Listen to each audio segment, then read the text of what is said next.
2024 से पहले का ट्रेलर इस देश में शुरू हो चुका है। जमीनी धरातल पर आज कोई कार्य योजना नहीं बनी तो ये सद्भावना सम्मेलन भी एक केवल रस्म अदायगी होकर के रह जाएगा। इंटरनेट के माध्यम से जो कचरा हमारे मोबाइल में नफरत और घृणा का भेजा जाता है, उसको अगर नहीं संभाला गया, गली का कचरा तो फिर भी साफ हो जाएगा, किंतु इन दिमागों में जो नफरत का कचरा भेजा जाता है, आने वाली पीढ़ियों को परिणाम उसके भुगतने पड़ेंगे। कि आओ मिलकर बैठे आपस में बात करें, आओ मिलकर बैठे आपस में बात करें, 4 कदम ही सही चलने का साथ करें। उसके लिए मैं जैन धर्म की ओर से आपको, जैन समाज की ओर से यह आश्वासन देता हूं, जहां कहीं भी कहेंगे हम सब साथ आपके खड़े मिलेंगे।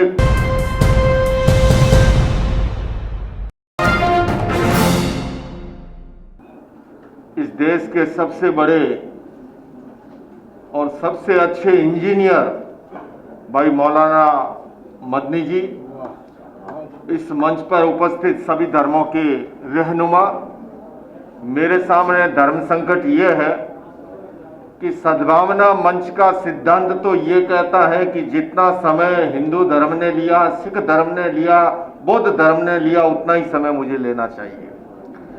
लेकिन अजान का समय का धर्म मुझे ये भी कहता है कि लोकेश तुम्हें अपना समय सीमित करके अपनी बात संक्षेप में रख देनी चाहिए। मैं इतना ही निवेदन करना चाहूंगा कि धर्म हमें जोड़ना सिखाता है, तोड़ना नहीं सिखाता। धर्म के क्षेत्र में हिंसा, घृणा, भय और नफरत का कोई स्थान हो नहीं सकता। किंतु मदनी साहब, मैं आपसे निवेदन ये भी करना चाहता हूं, ये 2024 से पहले का ट्रेलर इस देश में शुरू हो चुका है। अगर इस देश को संभालना है तो आज इस मंच से, आज इस हॉल से जो सद्भावना सम्मेलन शुरू हुआ है, अब ये संपन्न नहीं, निकल पड़ो यहां से। किसी दिन अयोध्या में करो, किसी दिन काशी में करो, किसी दिन अजमेर में करो, किसी दिन जैनों के पालीतना में करो, किसी दिन गोल्डन टेम्पल पे करो। क्योंकि मुझे जो आसार लगते हैं, मीडिया को तो यहां से काफी कोसा गया, लेकिन उससे भी आगे अगर जाओ तो ये राजनीतिक दल अपने स्वार्थ के लिए, अपनी कुर्सी की रक्षा के लिए या हमेशा हमेशा के लिए काबिज होने के लिए जो नुस्खे आजमा रहे हैं, उसके संकेत अच्छे नहीं हैं। और उस संकेत को समझते हुए अगर जमीनी धरातल पर आज कोई कार्य योजना नहीं बनी तो यह सद्भावना सम्मेलन भी एक केवल रस्म अदायगी होकर के रह जाएगा, कोई समाधान हो नहीं पाएगा। अंत में मैं इतना ही कहूंगा, चूंकि मैं जैन धर्म से आता हूं, भगवान महावीर का अनुयायी हूं, और उन्होंने अनेकांत का दर्शन दिया और उसका अर्थ ही है कि हम अपने अस्तित्व की तरह दूसरों के अस्तित्व को स्वीकार करना सीखें। हम अपने विचारों की तरह दूसरों के विचारों का भी आदर करना सीखे। मनुष्य मशीन का प्रोडक्शन नहीं है। विचार भेद, रुचि भेद, चिंतन भेद, ये सब स्वाभाविक है, किंतु यह होने के बावजूद मतभेद भले ही हो, किंतु मन भेद नहीं होना चाहिए।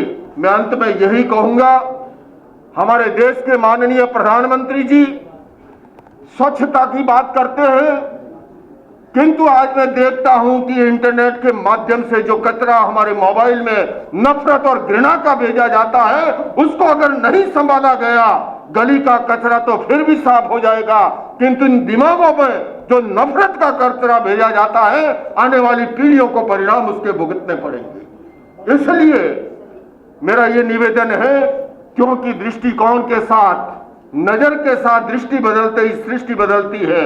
आज दृष्टि को बदलने की जरूरत है।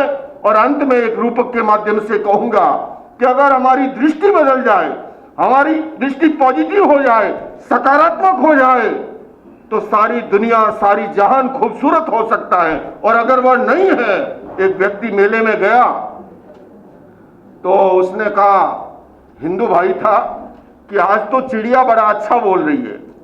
तो किसी ने कहा, जी चिड़िया का बोलना अच्छा और बुरा क्या? बोले नहीं नहीं नहीं, आज तो चिड़िया कह रही है राम लक्ष्मण दशरथ, राम लक्ष्मण दशरथ, राम लक्ष्मण दशरथ। तो वहां से एक मौलाना साहब गुजर रहे थे, उन्होंने कहा चिड़िया की आवाज तो मुझे सुनाई दे रही है। चिड़िया तो कह रही है सुभान तेरी कुदरत, सुभान तेरी कुदरत, सुभान तेरी कुदरत। वहां से किराना का व्यापारी था, उसने कहा चिड़िया की आवाज तो मुझे सुनाई दे रही है, चिड़िया तो कह रही है हल्दी मिर्च ढक रख, हल्दी मिर्च ढक रख, हल्दी मिर्च ढक रख। वहां से एक तरकारी वाला गुजर रहा था, उसने कहा चिड़िया की आवाज तो मुझे सुनाई दे रही है, चिड़िया तो कह रही है गाजर मूली अदरक, गाजर मूली अदरक, गाजर मूली अदरक। वहां से एक इनकी तरफ पहलवान साहब गुजर रहे थे, उन्होंने कहा जी चिड़िया की आवाज तो मुझे सुनाई दे रही है, चिड़िया तो कह रही है, चिड़िया तो कह रही है कि धन मुदगल कसरत, धन मुदगल कसरत, धन मुदगल कसरत। जाकी रही भावना जैसी।